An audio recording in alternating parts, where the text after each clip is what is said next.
A man accidentally gained some kind of superpower on his birthday, just because he said happy birthday to a starry sky, and the heavens responded strongly. When he woke up, he asked everyone if they saw the vision too, but he was the only one who saw the light, so everyone took it as a joke and no one cared. As he talked and fiddled with the chess pieces, he didn't expect to win. You know, the opponent was the smartest medical professor in town, so everyone thought it was just a drunken accident on his part. When he got home, he felt so energized that all he could do was keep reading. Unexpectedly, the next day a Spanish-speaking customer came to get his car, and he was able to communicate without difficulty. Everyone around him felt unusual but didn't notice, and the inadvertent spacing out was unnoticeable to himself. It was only when he played against the professor again that he drew attention to himself, for the professor had once won 100 battles and he was only a beginner.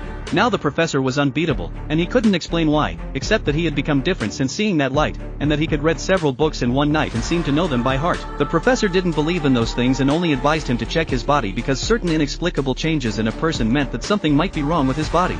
And he just took the professor's words as a joke and lived his life as usual. He was still the same ordinary car mechanic who could only giggle when he saw the goddess of his choice. The difference is that in his spare time he started to read books, discussing the wonders of the books with the professor, getting inspiration from them to make all kinds of small inventions, and he started to be interested in his friend's old radio station in Morse code, an accidental code that he unintentionally cracked, though that code looked like a message delivered in the old wartime, and he just replied to the other person as a radio enthusiast, because no country in this day and age is using this backward way of delivery. He enjoyed the feeling of being well versed in 100 different martial arts, and continued to indulge in learning all sorts of things, until the day he realized.